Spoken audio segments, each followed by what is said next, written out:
Go Ask Alice is a show intended for adult audiences, because adults want to learn too. Sometimes we cover sensitive material, so please take care of yourselves, and listener discretion is advised. Now on to the show.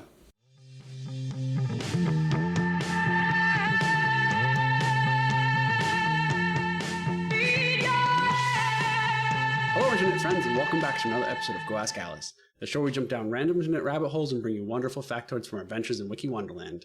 I'm Drew, and Steve bought me my first porn game on Steam. With me is... Oh my god. I'm Lindsay, and I'm a brunette. We've got tame and we've got wild. And I'm Sara, and I cut bangs into my hair. Well, I paid someone to cut bangs into my hair this week. Oh! They're hiding up there. This is the show where we jump down random internet rabbit holes every week. We start on the same wiki page for the same wiki article every week, and then end up in drastically different places by clicking on hyperlinks throughout the article, such that we find something metrically interesting or horribly fascinating that we cannot wait to share with each other and all of you. This episode is particularly special to one of our patrons on Patreon by the name of Luna. Luna chose our starting page, Beezin, aka what you do when you put Burt's Bees under your eyes to stay awake. And I'm incredibly partial to this. It's wild. I mean, I want to try it to feel what it feels like, but also I'm like, ew. It is the only way... The only way Luna and I got our undergraduate degrees together. We would sit there in class just like apply, burning our eyes open to stay awake. Oh my god. I used it all through grad school. It is, but it works. It works. Torture's my effective. God. Ear to ear. It really did keep me awake. So, before we dive into where we ended up, because I'm sure we ended up on wildly different places, we have to address the question of the week. And this week's question was, what movie have you or will you never see, either for the first time or again, based on principle? So I'm going to ask Lindsay to go first. I've made it this long having never seen Frozen, and so I never will. It's such a good movie. I hate musicals, Sara. Me too, but this is a good musical. No, I take it back. I don't hate musicals. Some of them are a bit trying, but Frozen is excellent. I imagine you watching a musical and you're like, that was a bit desperate. I don't see the character justification here. It wasn't. Yeah. Like, someone tried to sell seeing Hamilton to me. One of my best friends, actually. She's like, yeah, it's excellent. There's no dialogue. They just speak through songs. And my first response was, ugh. Bit desperate, that. No, that doesn't sense. Some musicals are really, really good, though. Okay, Drew. I don't know if you two are going to hate me for this, but out of principle, I will not see Titanic. 100% will not see Titanic ever. Well, you already know how it ends, so what's the point? Yeah, what's the fucking point? The ship goes down, great, and people die, awesome. It is really good. That's it. Oh my god, this is long. It is fucking long, but the steamy love story between Leonardo and Kate Winslet, take my money. Really? That's like... Yeah. It's really good. I'm not going to say what I'd rather do. You'd rather play Steve's new game than watch that. Yeah. What about you, Sara? If it's not Frozen and it's not Titanic, what is it? Okay, so I would never see, and Netflix keeps advertising it to me, and I want it to stop. It's Jack and Jill, which has Adam Sandler playing himself and then a woman. And my principle is just because Adam Sandler annoys the shit out of me unless he's in a movie with Drew Barrymore. If Drew Barrymore is there, I love it. If she's not there, I can't stand it. And I would So like she's Netflix not- to stop. this is actually a cry for help. Please, Netflix, Yeah. stop this. Those are But great answers. we do have some listener answers as well. So we have from Gunshizer, our friend Michelle. She said that she's seen this movie, but she absolutely would not watch it again. And that's Midsummer, which is that Florence Plough movie, which I thought was, it's a lot. And she said, like, even if I'm being paid to, I just, that movie put a weird-ass funk on me for a good 2 weeks. So, I believe it. It was a pretty violent movie. yeah. Not age appropriate. No, you got to be a real adult for that. real adult. And then our friend Geist said they would never watch something called Atlas Shrugged, and I had no idea what this was. I googled it. It's a book, but they said that they remember hearing like the synopsis briefly from their mum and was like, nah, that is not the energy that I would like to give, and they don't agree with certain philosophies in it, so they avoided it, which fair enough. I feel like fair Ayn enough. Rand can be pretty polarizing in that way, so that's a fair one. Oh, yeah. Yeah. These are great answers. If you listening want to either answer the question of the week or ask the question of the week, you have many options. You can come hang out with us on Twitter, Go Ask Alice Pod, but you can also join our Patreon. You can just search on patreon.com, Go Ask Alice. And when you subscribe at the tier that I think is only really the second or third tier, very affordable. You get question of the can- week. Make our Yeah. question Or of the week. even the starting page, which is how we got to Beezin this week. Hell Yes. yeah. So where did everyone end up? Well, I ended up on something called Mass Psychogenic Illness, or MPI for short. What? Is this like You might know it mass as hysteria? mass hysteria. Exactly. Ding, ding, ding. Oh, do we need to put a warning on this show? Like talking about mass hysteria will cause mass hysteria. Hysteria. Well, All I think maybe. about is satanic panic of the 70s and 80s. Well, that's more like moral panic. That's okay. Less of a mass a little more hysteria. moral panic. Okay, more moral. Yeah. I'm not a moral. I mean, I'm moral, but I'm not religiously moral. So, Satan, don't scare me. So is this like when your cats get the zoomies and then the other one's like, shit, we gotta run. Sure. Well, you'll find out. You'll find out very soon. I can't wait.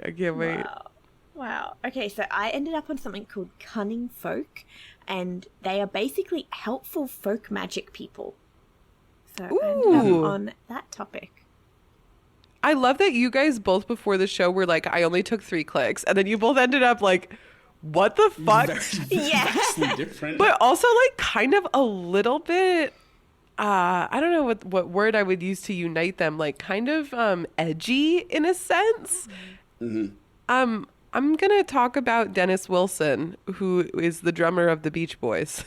Oh. Okay, how did you get there? Was it many clicks? It was extremely uncountably many clicks, Yes. so very different than you guys. Wow, awesome. Okay. Brilliant. Do we want to start with some mass hysteria and end with some magic? Ooh, yeah. Ooh, I like that. Okay. Scare the shit out of us, Drew. All right.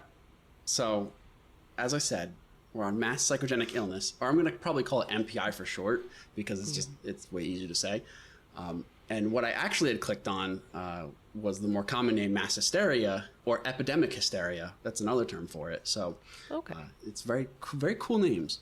Very cool.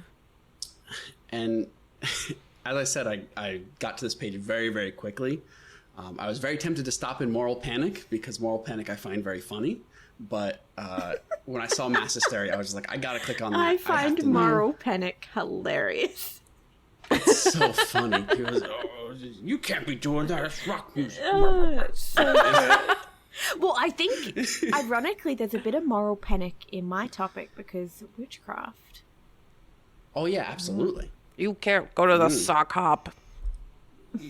you can't go to the big drink because there's people there that are going to get you bad rock music. They're going to get you bad. Anyway, what is mass psychogenic illness? So, like, what does that mean?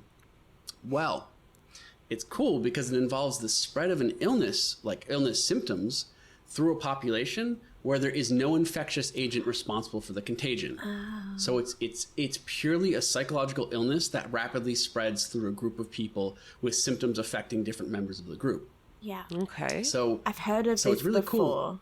Cool. Yeah. There was like a marching band parade. I don't know if you're going to talk about that example. Marching band parade. Yeah, it was a big mystery in the States where so many people fell ill and were fainting, and they were like, oh my God, it's in the water. It was like a big gathering for some like parade, and they're pretty sure a couple of kids got heat stroke, and then people started like mass hysteria, having the symptoms based off the panic of watching these children faint.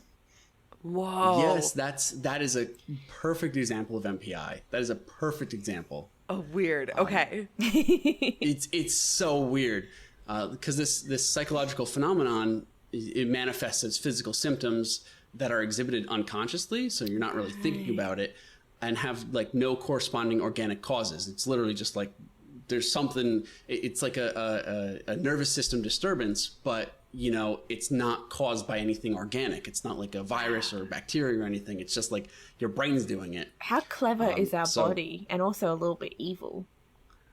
Like how stupid, more like. Yeah, like calm down, buddy.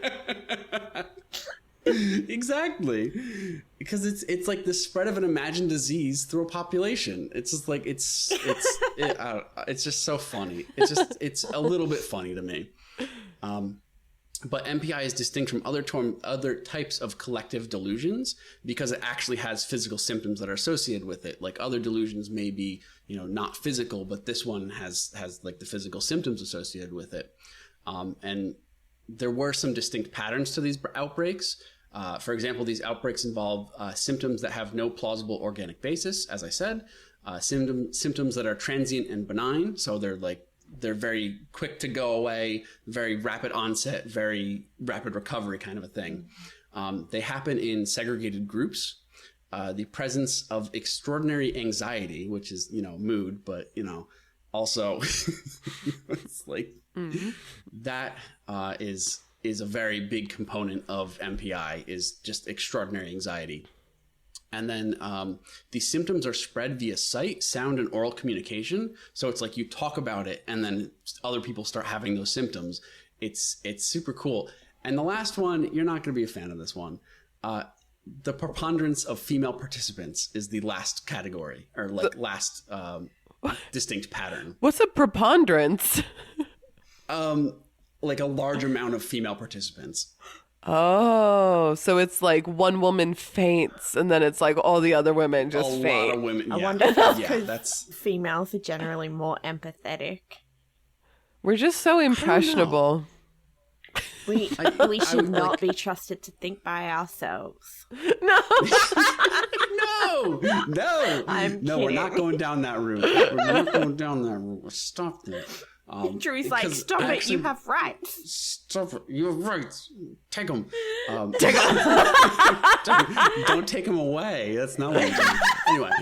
Anyway, so I actually read a bit of the literature on the subject, and two papers that I came across both said that there's a large amount of women in it. So interesting. Don't shoot the messenger here. I don't know. It's I guess they're more empathetic. So I guess that makes sense. It could. Yeah, I don't know. I think there's a... Oh, no, it could be. I think that there's a lot of possible reasons, but I'm like kind of laughing to myself because as you're describing this is like kind of a prank we used to play on my dad.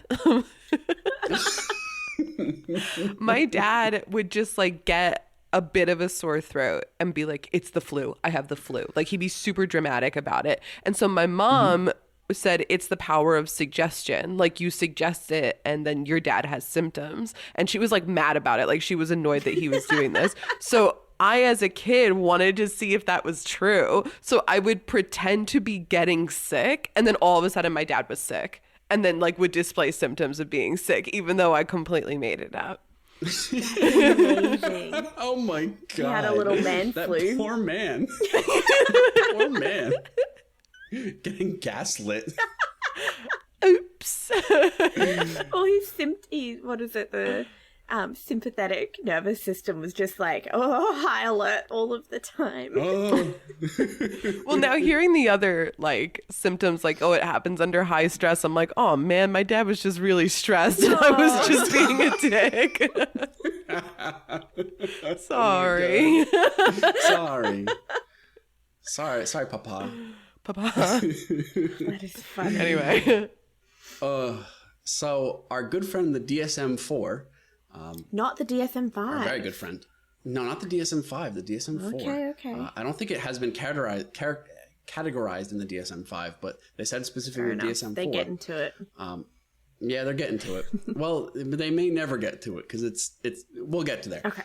So the DSM-4 does not have a specific diagnosis for this condition, but the text does describe a conversion disorder, and conversion disorders are basically these psychological disorders in which physical symptoms are present with no organic cause. And so the DSM-4 states that the epidemic hysteria involves shared symptoms developing in a this word's going to get me. Developing in a circumscribed or limited group of people following exposure, like quote unquote exposure, to a common precipitant. God, that they used a lot of big words there. Basically, it means you get exposed to something that's fake, not fake, but you get exposed to something that you believe is like illness causing, and then that just spreads amongst a group. Yeah. So that's basically what it means. It's almost a little bit like what's it called now? Oh my gosh, I forgot the name. Munchausen's or Munchausen's by proxy. I don't think it's called that anymore. But yeah, it's almost like accidental Munchausen's by proxy because these people don't realize that their symptoms aren't real, but their brain is like, yes, they are. That's a conversion disorder. Yeah, it's super wild. And it was funny, the list of symptoms that like came up from this, for outbreaks. Like I won't go into every single one of them, but I could easily see them being as psychosomatic because there are things like headaches, dizziness, fatigue, like nausea, all of those that there's you can't measure those. So it's like if you said I have a fever, you don't have a fever, or like you do, you can measure that. Yes. Right. But all of these, like you can't give someone a headache check. Be like, oh, knock knock, like do you have a headache? Like, hopefully that didn't hurt. Like that doesn't work. Like that's not gonna tell you. Bonk bonk. So they're bonk bonk. They're all psychosomatic, and so or they can be psychosomatic because there's just no way to measure them. And so that's I found very interesting was that these like all the symptoms were in that category of could be psychosomatic. Yeah. And the major problem with this is that research on the subject is very sparse because there's no really good way to do a controlled experiment. Yeah. How do you freak people out enough? Yeah. And ethically, I feel like the ethics or the university ethics board would be like, absolutely not. No, absolutely not. No. Yeah. You want to create mass hysteria? Like, no. So have there been events in history that people draw from? Oh my God, we're going to talk about that. Woo! Because I literally say I wanted to give you some examples of mass hysteria because I found them to be very funny, and I hope you find them funny too, or else I'm going to seem like an asshole. I'm sure we will, as long as no one died. And thus we created a laugh track. Died, yeah. Okay, no one died. Yeah, we'll put canned laughter in just in case. Yeah, we'll get sitcom laughter in the background every time Drew says something. It's mass hysterica. Just like the fakest, like that would be great. So, the earliest studied case of epidemic hysteria comes to us from the Middle Ages, which was That's really the time. cool. So, this mass hysteria involved people experiencing what's called dancing mania, Yes. where large groups of people would be affected with erratic dancing. They were just fucking dancing. And go on. Were you about to say something, Lindsay? I think people did die from that one. I think they danced to death. I have a feeling I've heard of this before and no one could figure out what the fuck was happening. They're just like, fuck, I gotta dance. Wait, why do I imagine like people doing the chicken dance? Just like crying like I can't stop. I can't. Oh, the poor people. Because didn't this go from town to town as well? Did? So people like, what is happening? It not only went from town to town, but it would last weeks on end. Oh my god. And people believe this was like either spirit possession. Here's the two things. It was either spirit possession or bitten by a tarantula. Those are your two options. Like either you got bitten by a tarantula or you're spirit or you're possessed. I feel like you'd know if you got bitten by a tarantula. I feel like an amphisbaena should cure this. Yeah, wrap it around your neck. I feel like, oh my god. Oh. Wait, so can you imagine like there's like, you know, you're at the market, blah, blah, blah, and then underneath the hustle and bustle, you hear in the like low distance, it's coming. It's coming, no. Oh my god, this should be a really shitty horror movie. I'd watch it. I think that's funny. It reminds you a bit of, you know, that movie, The Bird Box with Sandra Bullock, and it's like they can't see what this, but dancing. If you hear the music, you will dance to your death. You will dance. I'm glad you're laughing because this is like I find this so fun. Imagine you told us this and we just sat there staring at you like, Drew, people died. That's not. People died. Like, this is fucked up, dude. Drew, people danced to their death. Let's confirm. Did people die? And then we can get the guilt out of our system. So this dancing, accompanied it was accompanied by stripping, howling, and making obscene gestures. Maybe they were just high. Who knows? Maybe someone had found some like wacky tobacco or some, you know, special mushrooms. Baked it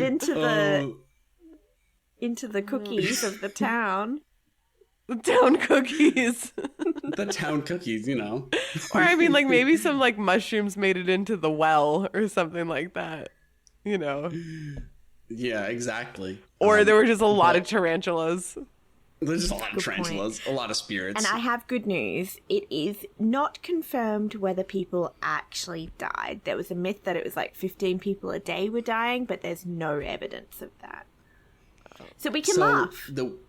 We can laugh. Yeah. And the wiki article even said this. The wiki article said that people would be so stricken with laughter or crying that they would go to the point of death. And I don't know how that's possible, that you'd laugh or cry yourself to death, but that was a reported thing that would happen amongst these dancing groups. Wait, so they're like stripping and crying while they're dancing? Stripping and crying and howling and they're laughing. Maybe it was rabies. But these I mean, we don't really know because it's the Middle Ages, but these didn't have any like, the point of MPI is that there's no like biological origins for it. There's no organic origins for it, so it's not real.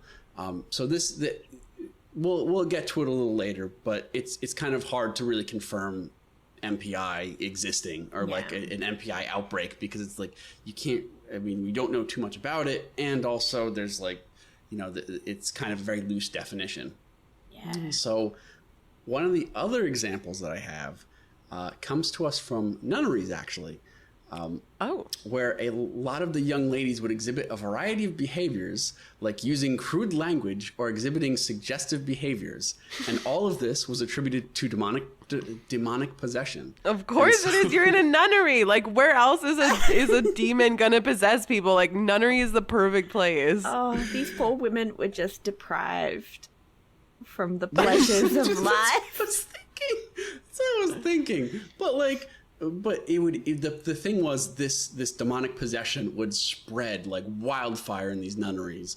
Wow. And a very funny note about this was one specific convent had the symptoms of meowing like cats. So a bunch of nuns would just be meow. And that was their possession. Like you're in church, you're fucking like in church, like praying, and then one of them's like, meow, and then like covers their mouth, like no, not me, not me. No. Oh, oh wow. my god. So now we're going to move a little later in history, where MPI was specifically found among factory workers and school children, among many other people.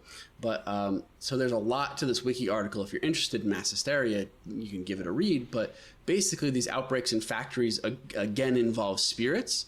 And the funny thing was they would bring in medicine men to deal with these spirits, and the hysteria would get worse as soon as they started trying to treat it.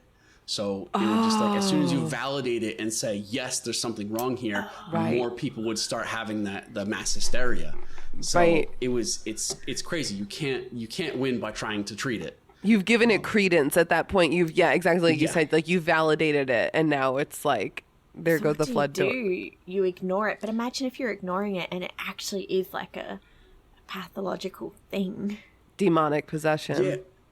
I mean, that's always the possible. risk you run. So there was in 1962 there was a June bug outbreak amongst I think it was a seamstresses in a factory, and the word got around that a shipment contained bugs, like a shipment of cloth contained bugs, and those bugs would start, they would bite their arms and cause these rashes and all kinds of different, things like bug bites.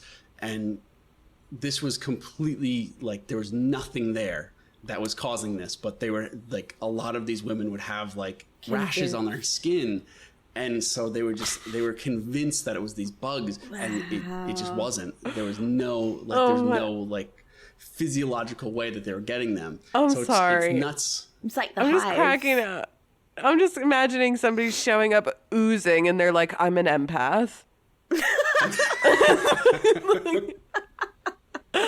Oh my god, that does kind of suck though. But like, also, oh my god.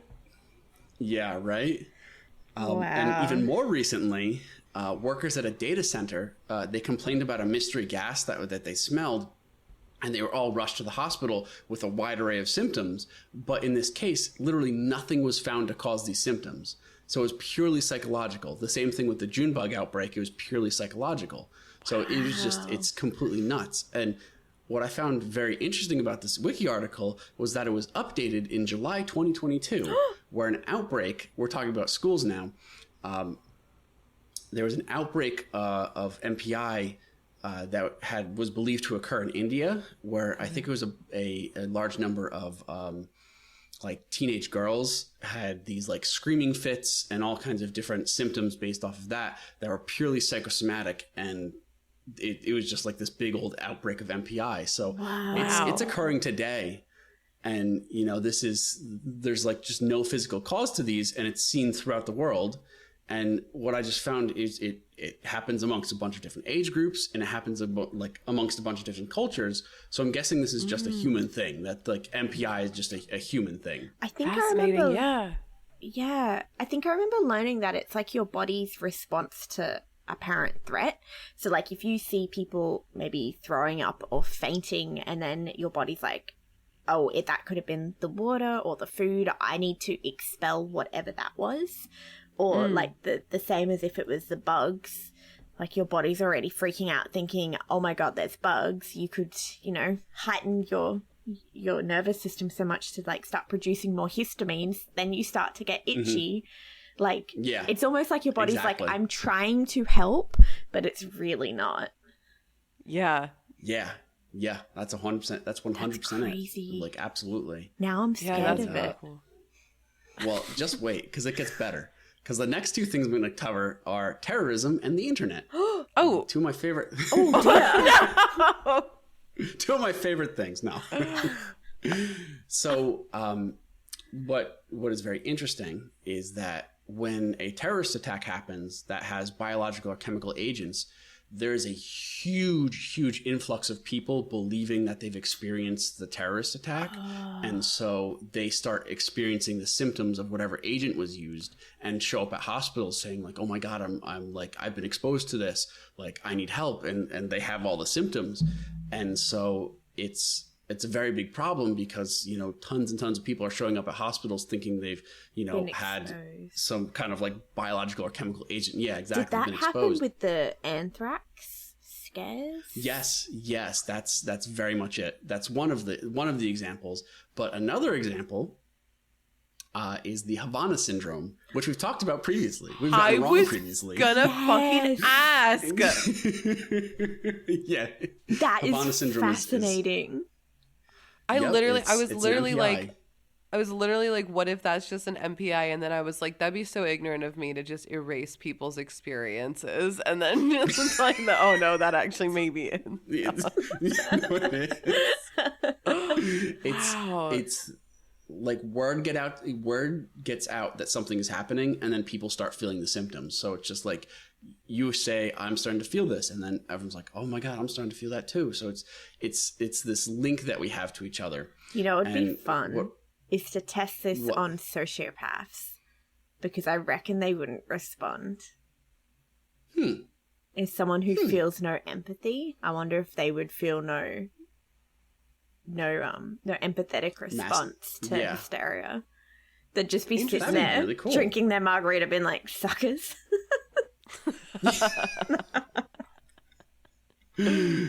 Oh my God. So we finally get to the internet, where I think this is going to become very, very relevant in just modern society with social media. MPIs kind of can outbreak from social media, or in the case of a very popular YouTube channel where the presenter would exhibit Tourette's symptoms. After this channel became super popular, there was a huge increase in the amount of young people exhibiting tics, and it was believed to be related to this what's called a social contagion, which spread through the internet, where you know, it was wanting to almost I guess not really emulate this person, but because this really popular person had these tics, people started to pick up tics as well.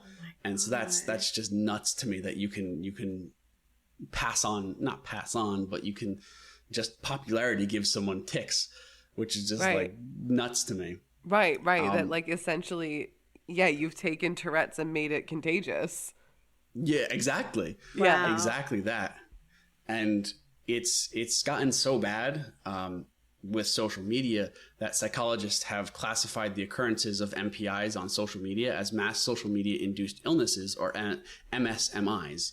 So it's so bad that they've literally characterized it as a condition.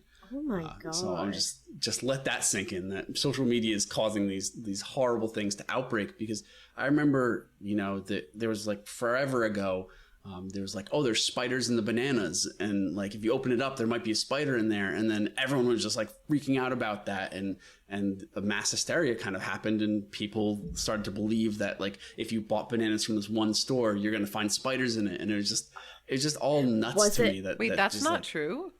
Was it started by an employee? I don't know. Because we had a similar thing in Australia, except with strawberries, and it was needles. Someone had found like a needle in their strawberry, and then a couple other people found needles in their strawberries. So then poor strawberry farmers almost went out of business because no one was buying strawberries, so it was just insane amounts of waste.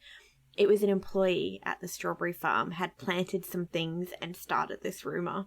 Wow. Isn't that insane?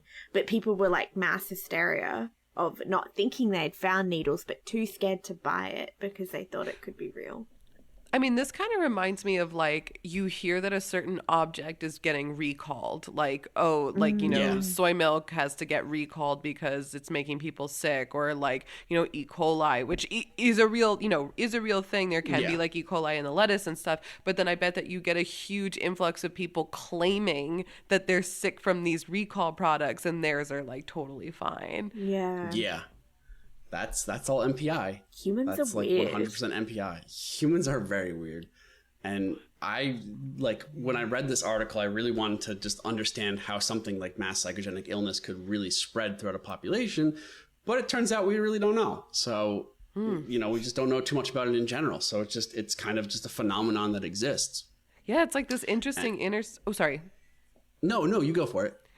It's like this interesting intersection between a psychological and a physical.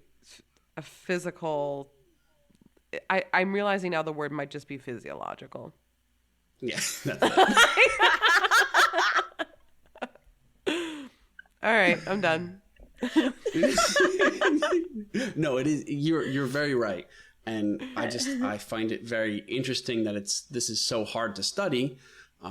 And then just because of that, we don't know why it spread so quickly or how it spread so quickly, but we just know that it does. And as I said, I think with the questionable information that's found on the internet, we're more likely going to see a lot more of MPI throughout the world. It's just going to happen because, there's all this questionable information out there, and it might get in your head, and then all of a sudden you start feeling these symptoms, and then now you're part of MPI. Ooh. So I definitely want... Go on? No, sorry, finish.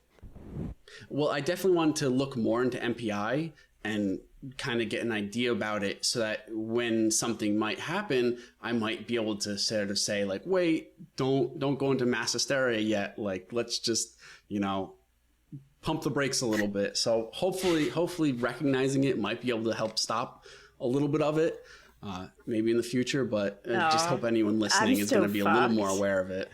Yeah, no, I might be fucked too, guys. I think there's three types of people, and it's Drew, me, and Sarah. Because I was about to interrupt you and be like, what would you put on people? Like, what would you start that people would do? And Drew is like, I want to learn so I can prevent this when I see it. And Sarah's like, I'm fucked. Like, I'm just gonna do it. I'm fucked. There's three types of people. Yeah. Three types of people. Oh my God. I really want, like, okay, people who are listening, like, if you could give everybody a symptom, what would you do? Like, I want to hear, tweet at Go Ask Alice. Yeah.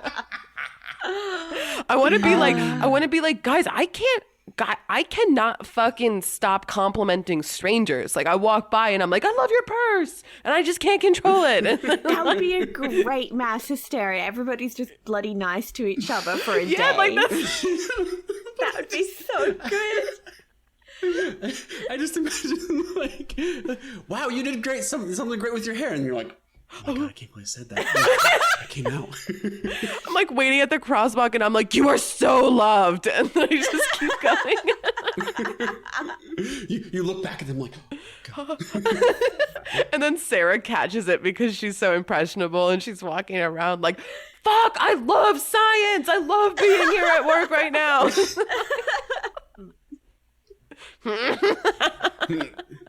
No, my jumper does say science. Yeah, Sarah's wearing a sweatshirt right now. It says the gift that keeps on giving. Science. That's awesome. Wow, good work, Drew. That was an excellent topic. I was so happy with it. Get around, I get around. Ooh, get around to my topic.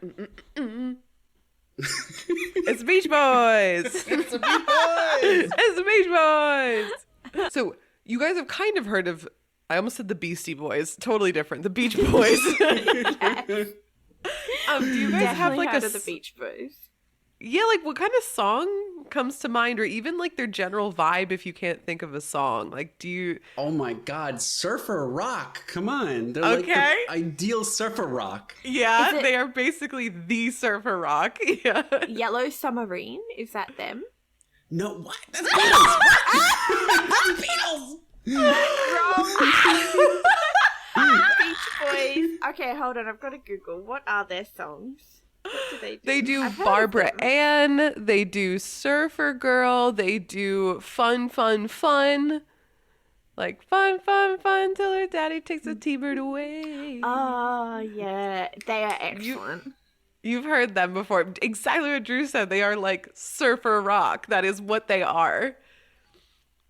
So the group that is the Beach Boys is very much like surfer, California beach, like sunshine, tan, hot girls, and everyone's just having a good time on the beach with their drinks, kind of a thing. And the band itself is three brothers, their cousin, and a friend. Okay. Wow. And so the Wilson brothers was Carl, Brian, and Dennis. And then their cousin is Mike Love. And then Al That's a great Jardine name. was their friend. Yeah, he's a huge Trumpy asshole, I found out. Oh, that's a shame. Real shame. He had his name handed to him and he, really He did could have that. done so much with that. Yeah, not a fan. But of the living remaining members, it's Al Jardine, Brian Wilson, and Mike Love. And actually there's like dramas, like half the band, like Al Jardine and Brian Wilson don't talk to Mike Love, even though Brian and Mike are cousins, like drama, but it's fine. The important thing, I guess, is that in my humble opinion, Dennis, the drummer, is the hottest member of this group. I had no idea until I saw a picture of them while I was, scouting around Searching. Wikipedia. Do you have an Yeah. image that we can peruse for our... Oh, yeah. Let me just put this in the chat. I'm going to put this in spoilers right now. So Okay. sorry, everyone who's about to see a really hot bod.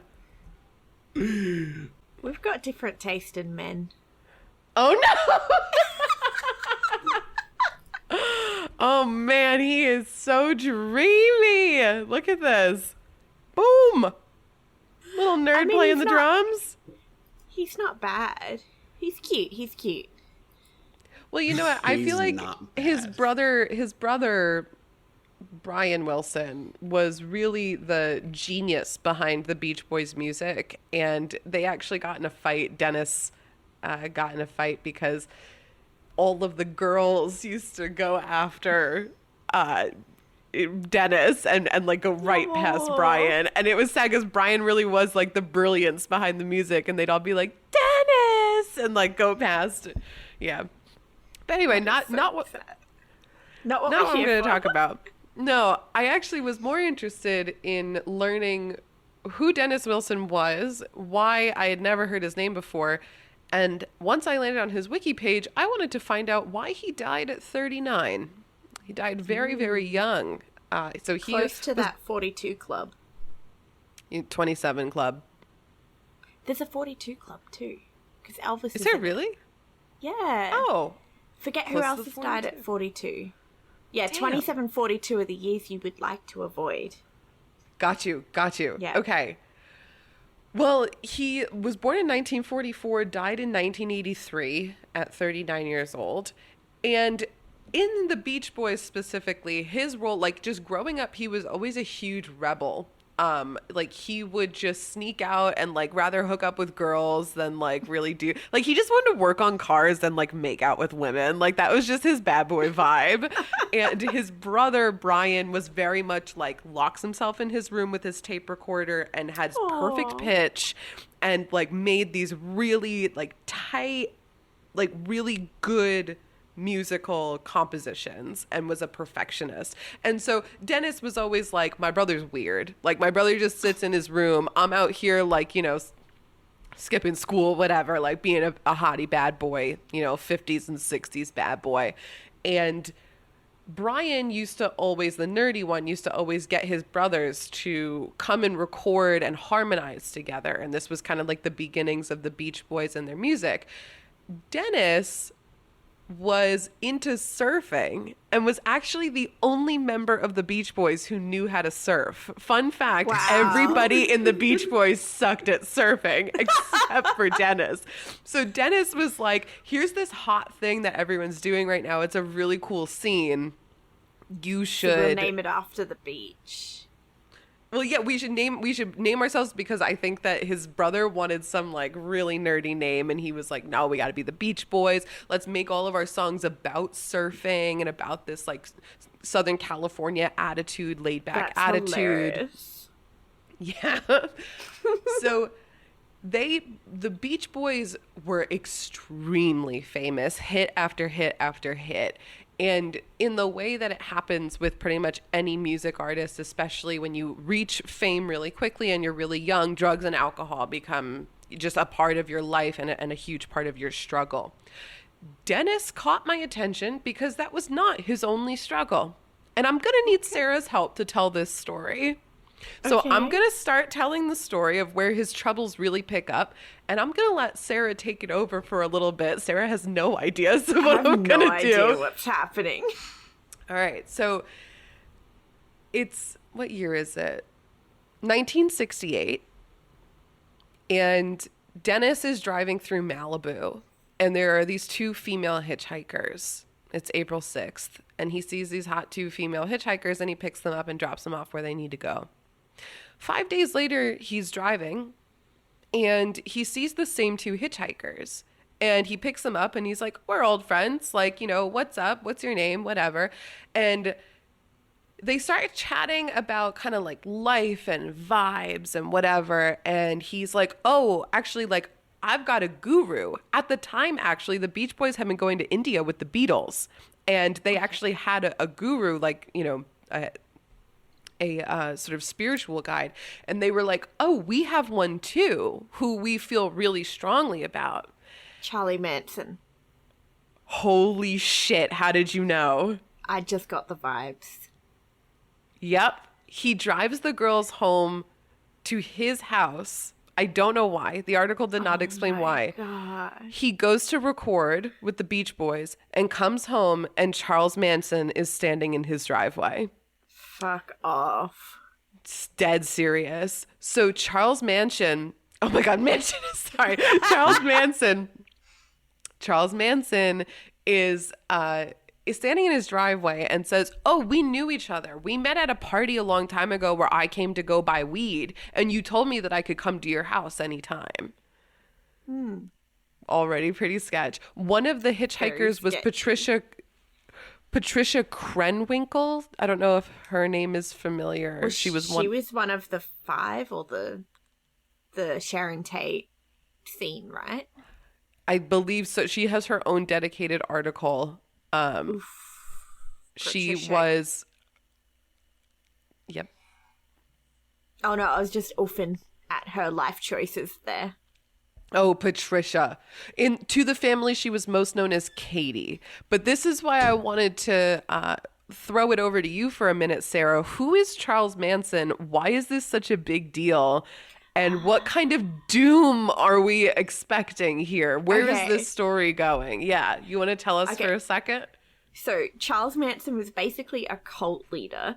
So he was very, very charismatic. Or apparently, everything you see of him, you're just like, that little weirdo convinced people that he knew the end of the world and how to save it. And this whole idea of Helter Skelter, the Beatles recorded? Yeah, the Beatles song, he said it was a command to him. Yeah, a command to him to be able to have a race war because, you know, white people were treated so badly in his eyes, which is delusional.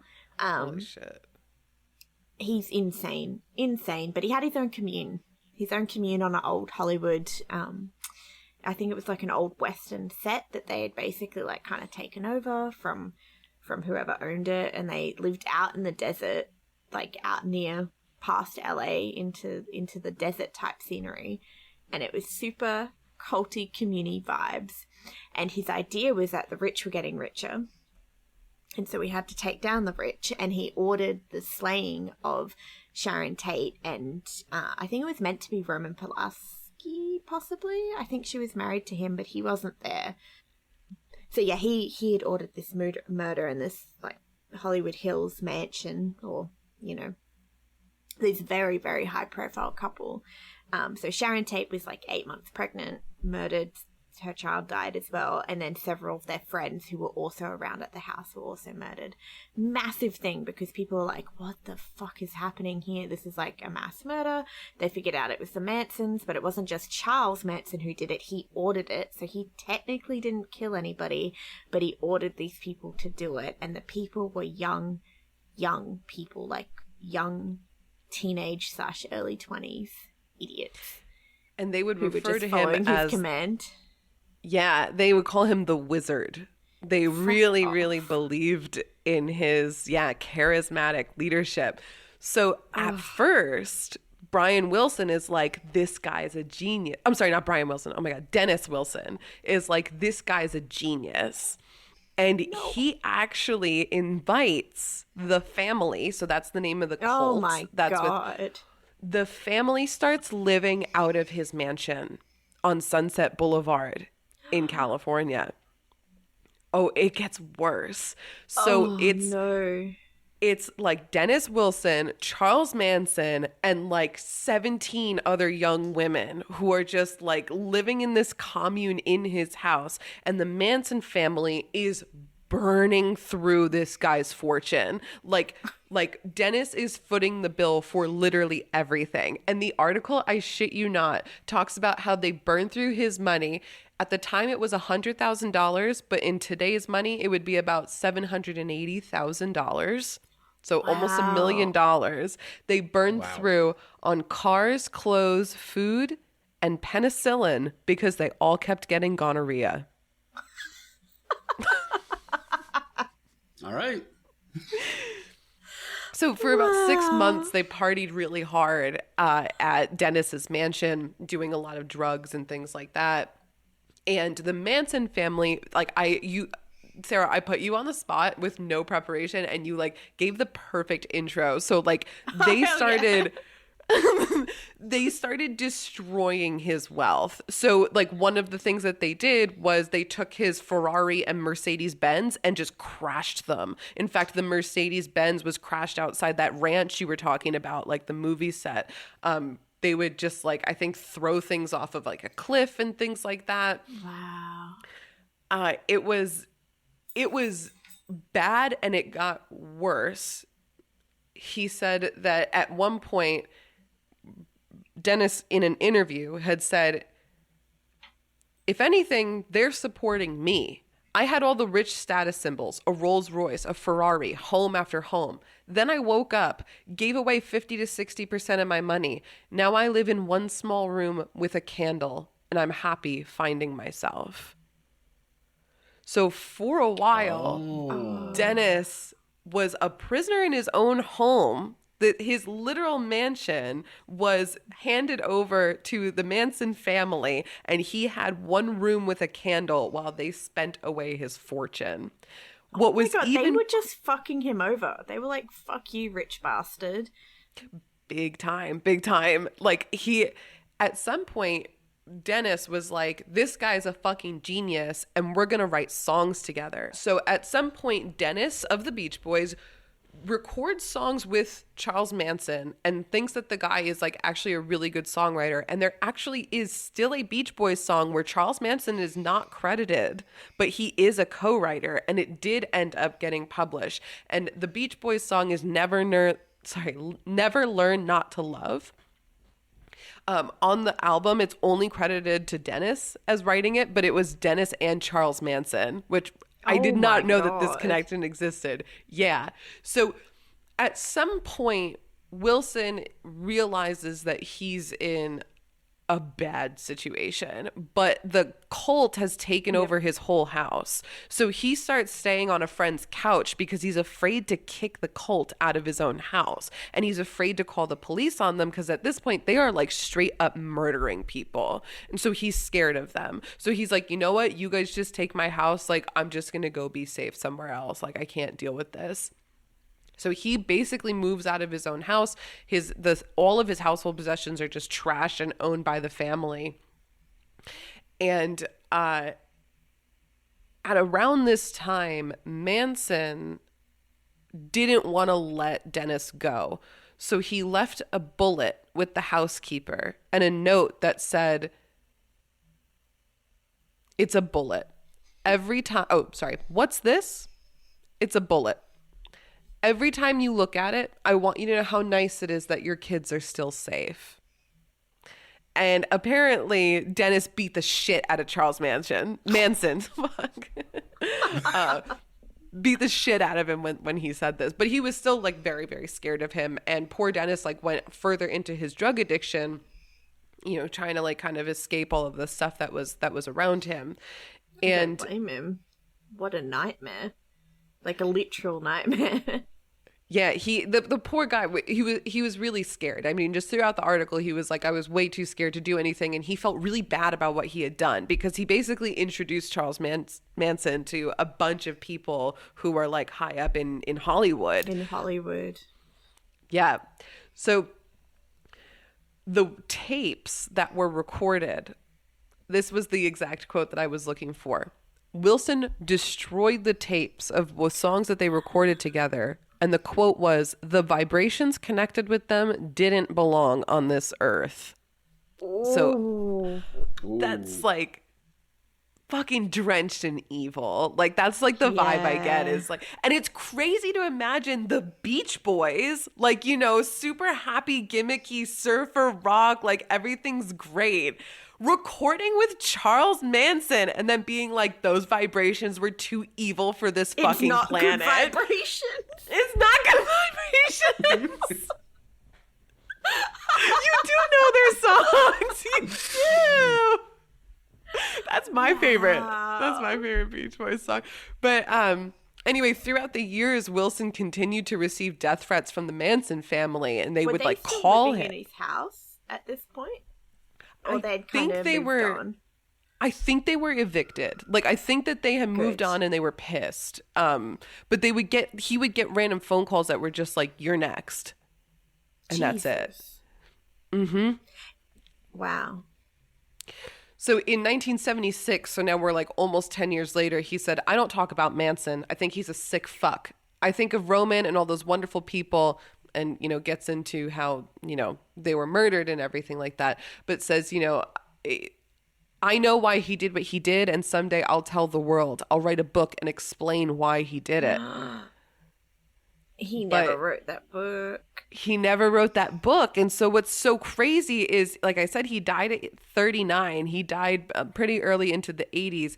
And people believe that he died because he was doing a lot of drugs and alcohol and LSD and couldn't tell the difference between reality and fantasy anymore. And he was out on a boat where he had gotten in an argument with his ex-wife years ago. And I guess things like her belongings were thrown off the boat. And so he was out on his boat and just like must have been drunk and high and whatever, and was like, "I got to get those things back," and drowned. But it's kind of like, yeah, tragic, but it's also like, but like, do you think it could have been one of the Manson? Like, you know, that's what I'm thinking. Like, I don't know. This is very much like Natalie Wood, who drowned. Air quotation marks. Very sus. Yeah, like I didn't. This speculation I have only comes from like skimming the wiki article. Like, I didn't read into more things that were like, no one knows. This is just me being like, wow, you really pissed off the Mansons and then suddenly you drowned. Like, you know, but he did have a ton of drug and alcohol abuse that definitely led up to it.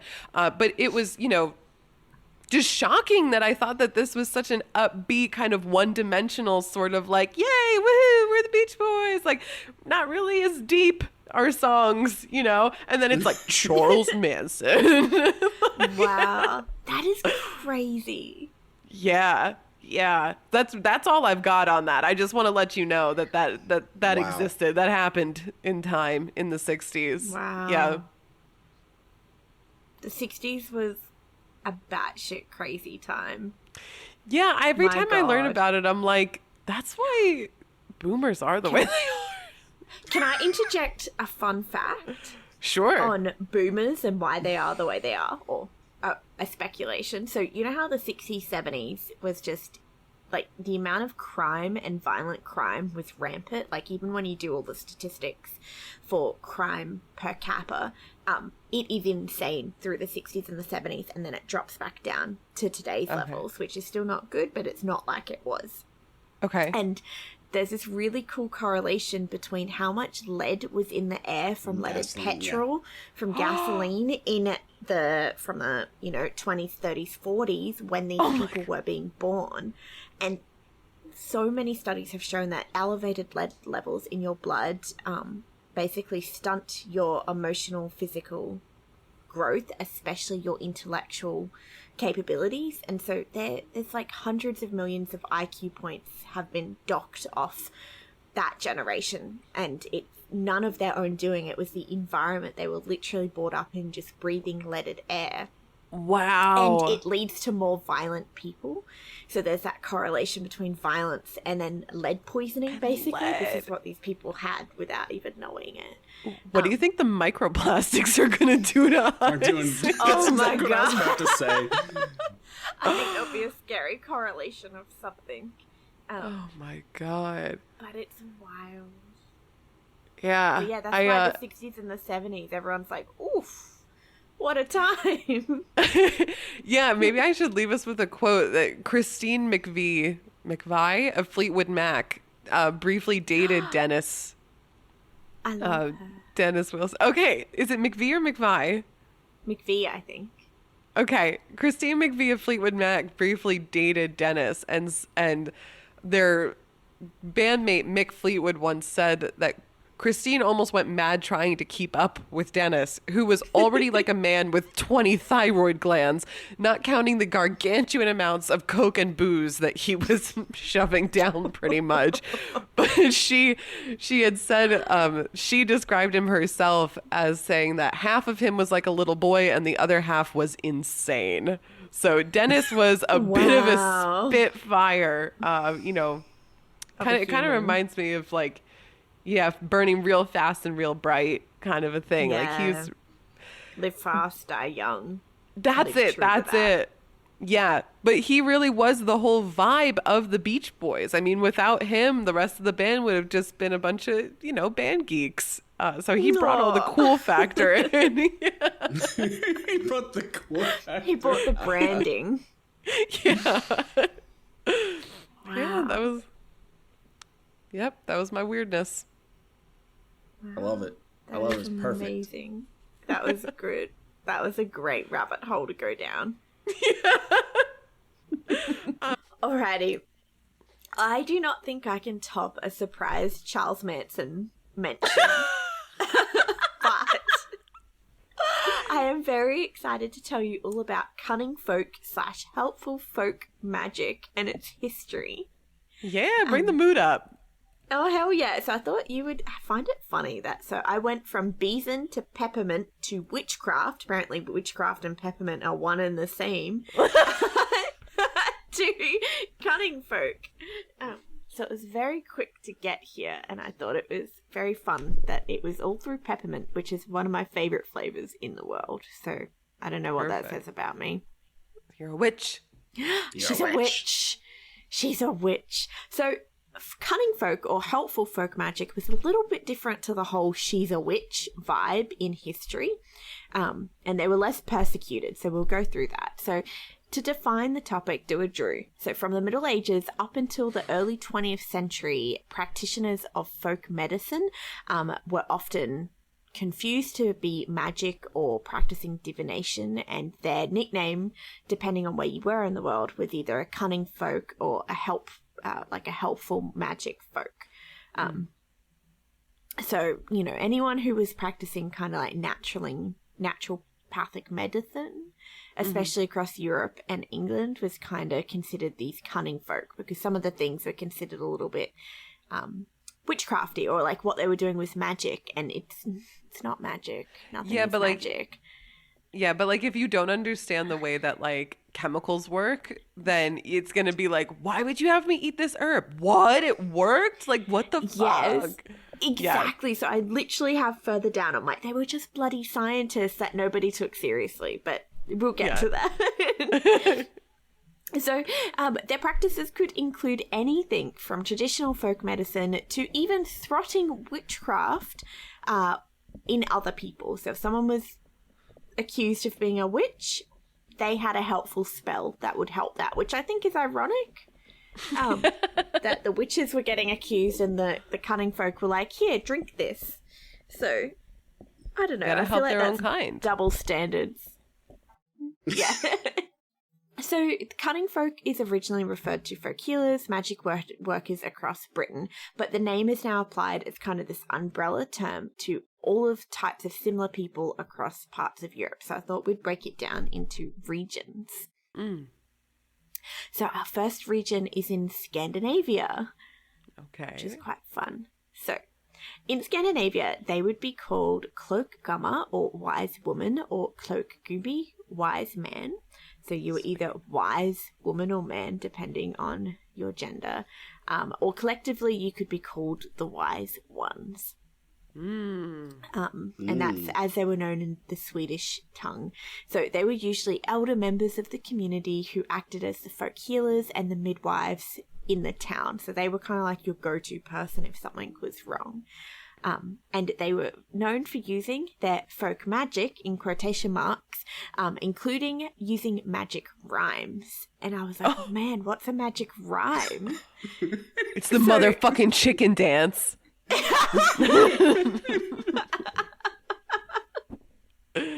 This is how the dancing plague started. It was all a magic rhyme.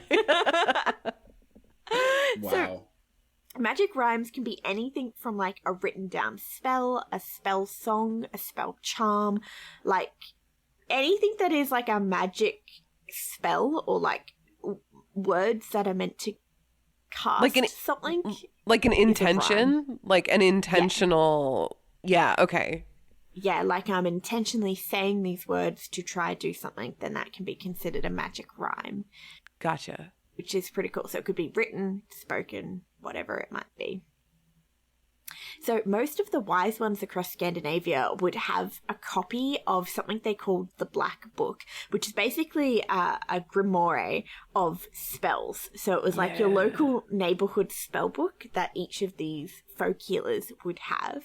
And they would have everything you need in this spell book. So it would be like spells in quotation marks, where it's like mixing different medicines and herbal things. And again, the people, especially hundreds of years ago, the common folk didn't really understand what was happening, but these wise folk had figured out that certain plants had different properties that were useful.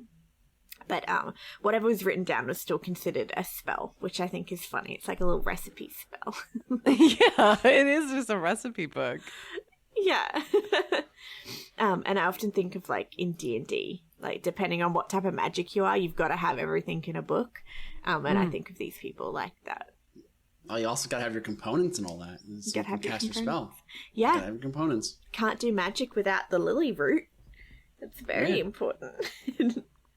So normally found in the Black Book was, all these different spells. And I thought it was fascinating that they've actually got some copies of these Black Books that still exist today that have been found through excavations. And so one of them that was recovered near Elven Run contains many different formulas, so different spells, but really it's just medicine formula. And one was for a toothache. And this particular spell commands that the user charm to write down the words Argan, Naragan, Varagan, Jaragan, Araparagan, and Spirara. Those words. You write them down on a piece of paper, on a new piece of paper with a brand new pen. The pen could not have written any words before. You then have to cut the paper into 3 small pieces, and you have to place the first piece on the tooth that is aching, and you do this in the evening. You let that dissolve whatever it does in your mouth, and then in the morning you spit the remaining stuff into a fire, and you just continue this for the 3 pieces. And then apparently after your 3 doses of magic paper, your toothache should be cured. Now, wow, This is like, this would not work. This has no grounds in science, but I mean, if you're in pain, you do what you got to do, right? I would do I've done some stupid things, stupid folk medicine things. I once taped a piece of bread to my arm because of a folk remedy for a skin disease I had. Not disease. Did it work? No, it made it so much worse. It got so infected. Like, it was not good. Imagine explaining that to your doctor, though. Like, hi, I found this on the internet. Dude, it got so much. No, it wasn't on the internet. I was like vacationing with my ex and his family, and I had like an open wound basically. And they were like, "Oh, that happens to us all the time." Oh, it was worse. It was put a raw egg on a piece of bread and tape that to your arm, and the proteins from the egg and the bread will absorb the wrong things. Dude, I was so stupid about this. I taped it to my arm overnight. It got so infected that I had a fever. And I didn't know that it was connected, that the fever was connected. I thought I was just irritable because I was in a lot of pain. And then I was at work and I banged it so hard that it hurt worse than a broken bone. And then I told my boss, I was working in the supermarket, I told him, like, you know, I'm changing these bandages like 3 times a day and I'm still like, these are fine. This is fine. I told my boss I need to go to the hospital because I texted my mom, who happened to be out to dinner with a friend who's a doctor. The friend found out I had a fever and was like, you need to go to the ER right now. And I tell my boss, like, there's this doctor telling me to go to the ER, and he's like, well, I don't really want to be an asshole in case it is bad. I was like, listen, I'm walking out the door. This was a courtesy to let you know I'm going to the ER. But he didn't want to let me leave. I go, and it turns out that I almost got gangrene in my joint, and they would have had to amputate my arm. God. From a fucking piece of bread. A piece of bread and a raw egg. That is insane. I would have sued the shit out of your ex-in-laws. Been like, that was the worst advice. Here is my medical bills. It was so stupid. They had to give me a penicillin shot in both arms and prescribe like pills. Like, they just like annihilated my body with like Did you admit the bread thing? Oh, I did not tell them that. They were like, this is on your elbow. And I was like, yeah, I fucking know it's on my elbow. It hurts like hell every time I bend my arm. And they were like, no, like this almost went to your elbow joint. Like there would have been no saving you if it infected your joint. And I was like, oh my God. Oh. Wow. Okay, so you've heard it here first. If you need medical attention, please just go to the doctor. Yep, this is my PSA. Which I feel a bit evil saying, because I live in I live in a country where the medical care is accessible. But this kind of brings me back to a point which makes me really sad, is when you are in a really tough situation, and if you can't afford medical care, you will try almost anything, right? And I feel like back in the ye old times where there almost was no medical care unless you had a proper doctor, what else are you going to do but stick some paper on your sore tooth and hope that it works? I would definitely do that. I mean, case in point, I'm already dumb enough to tape bread to my arm. Like, obviously, I would put paper in my mouth. But yeah, if I'm in pain, I'm going to try anything. Yeah, I feel like the weird remedies I've tried for migraines are bizarre. Like taping peas to your head, frozen peas. It worked really well. I just imagined you with a crown of individual peas. No, just a bag of peas on my head. Oh, that's amazing. So, another charm or spell that was found in this recovered black book was one to help women who were having a really difficult labour. And the spell says to take 2 white lily roots, to grind them up and give them to the mother to eat. And so naturally, I wanted to know, what was the science behind the white lily root? Like, was there something that it actually did, or was it just a placebo effect? And it turns out that the root of the white lily is really useful because it is an anti-inflammatory and can be used as a pain reliever. So this is where I'd written down that it's like, it's not magic, it's like biochemistry, and these people have legitimately figured out that there's different, organic processes that happen within chemicals that, you know, can help us. So I thought that was really interesting. So across Scandinavia, there were some famous cases of these wise or magic folk being punished for their crimes because, of course, it was quite a religious place several hundred years ago across Europe and England, very, very Christian, and the idea of magic was often associated with Satan, which we'll get to a bit later when we enter Britain. But there was a couple of really famous wise people. One of them was Britta Boren of Gotland. And she was being interrogated by the court as to how did she heal people? How did she do this? Was it magic? Was it Satan? And in court, she'd said that she learnt to heal the sick when she spent some time in the underworld, which I'm like, don't admit that. First of all, what underworld? What did you take? I think she took mushrooms and experienced something. But yeah, so she admitted that in a court of law, which did not go well in her favour, because she was sentenced to some prison terms, one in 1722 and another one in 1737. Do you think it was sarcasm? Oh my god. That'd be so funny. Yeah, in the fucking underworld. Yeah. Oh my god, I love her even more if she was like, these fucking idiots. Like, yes, I learned it in the underworld. Go to jail. Oh man. Wow, because that's something I feel like I would do. Like, if I got in trouble for physics, I'd be like, yeah, I learnt it in a portal. Yeah, right. Like, aliens told me. Like, fucking. So across Scandinavia, these customs practiced and were persistent all until the 20th century, until medical doctors became more and more accessible to the general public. But until then, each county, each town, village, whatever, kind of had their folk medicine people that they would go to. And it was, still in some censuses from the 19th century, every single neighborhood in Norway had at least one folk healer as a profession. So I thought that was really interesting. Yeah, that's pretty widespread, more widespread than I would think. Yeah. So we now enter Great Britain, where some truly amazing historical stuff has happened, especially when we talk about like witch hunts.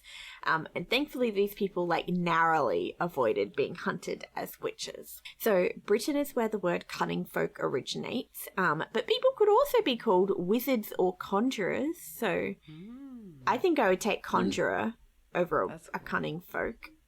Yeah. So it's probably no surprise that certain Christian theologians, yes, that word, and the church authorities believed that the cunning folk, because they were practices of magic, were obviously in the league with the devil, and as such were akin to the satanic life, and they were more malevolent than witches, because witches were obviously just born magic, whereas these people were like in bed with the devil to get their magic. Like they sought it out. Mm-hmm. Yeah, which again, it's all bullshit. There's no magic. Yeah. I wish there was magic. That would be a great world, but here we are with our stupid science. Well, that one woman went to the underworld, so anything's possible. Yeah, right? Poor love. She threw up the devil horns. We're just like, let's go to the underworld. So, with this in mind, some laws were enacted across England and Scotland, and even Wales, that often condemned cunning folk and their magical practice. But thankfully, there wasn't this widespread persecution, because the general public was like, these people actually help us. Like, if I've got a toothache, they help me. They help me with my labor. So the people were like, we're going to let this one slide, even if they are magic, because they are very helpful magic. So they avoided the witch hunt, so that's nice. I mean, I've never given birth, but I feel like I would sell my soul to the devil to not feel pain giving birth. Like, if that's the trade, I would make that trade. Me too. Take it. I don't want it. The soul, that is. Yeah. So in Britain, in 1963, after the return of the power of the Anglican Church of England, a bill was passed. 1963? 1963? Sorry, 1563. Sorry. Sorry. Very different. Very different times. The Beach Boys! Charlie.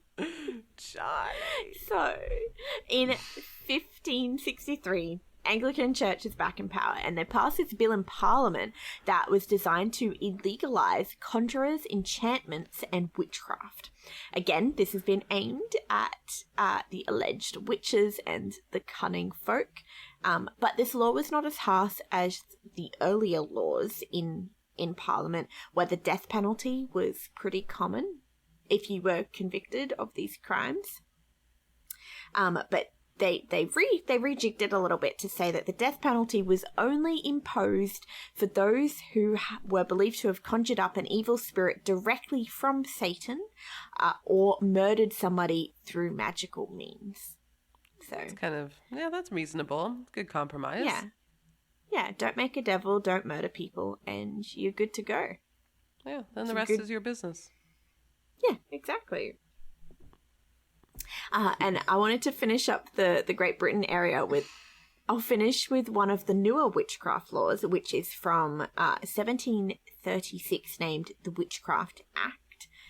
And back in 1736, they did not accept the existence of magic. And so Parliament took the opinion that there never was, never has been, never will be any witches, no magic, and therefore they came down heavier on cunning folk who were claiming to perform magic. They were like, wow, this really? is not magic. This is science, or this is, Really bullshit. turn that on its head, yeah. So now you're a charlatan. Yeah. And in the law, it was written as that the practice was explicitly fraudulent, designed to fool the credulous. Wow. And gain money off the unwilling. Wow. That's fascinating too, because that's like, first of all, like, never thought that there would be a law that says magic doesn't exist. Like, that's just kind of like a weird law. But also, like, as soon as you said 1700s, I was thinking like, okay, we've got some like pretty significant developments in science around that time. And so it's interesting that now people are there's this cultural shift to distinguishing between folk medicine and science, because I'm willing to believe that there was probably still a lot of overlap, but it's interesting that this might have really expedited that overlap or that separation. Thank you so much, everybody, for listening and for hanging out with us. We love you immensely. If you want more fun and hijinks, head over to Go Ask Alice. Oh, you know what? Nope. It's just Go Ask Alice Pod. It is that on Twitter. Yes. There is a link tree to all of our other links, like our website, a permanent invite to our Discord. Come hang out on our Discord because it's gotten really funny. It's my favorite thing to check every day. There is a Toilets of Tamriel channel if you do like to wander around Skyrim for toilets. I'm just going to say that. Come hang out on Patreon. There's exclusive Patreon materials. Sara just ordered a fuck ton of stickers that look awesome. So you get all kinds of goodies if you join our Patreon. And that's all from me. We love Avalanche Bob. We do love Avalanche. We love Avalanche Bob. Yes. I'd die for that man.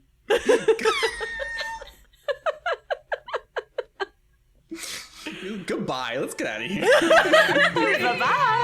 Bye. Well, they're like, oh, let's do a canned scream, and Zach do a scream, and he goes, "Ow!"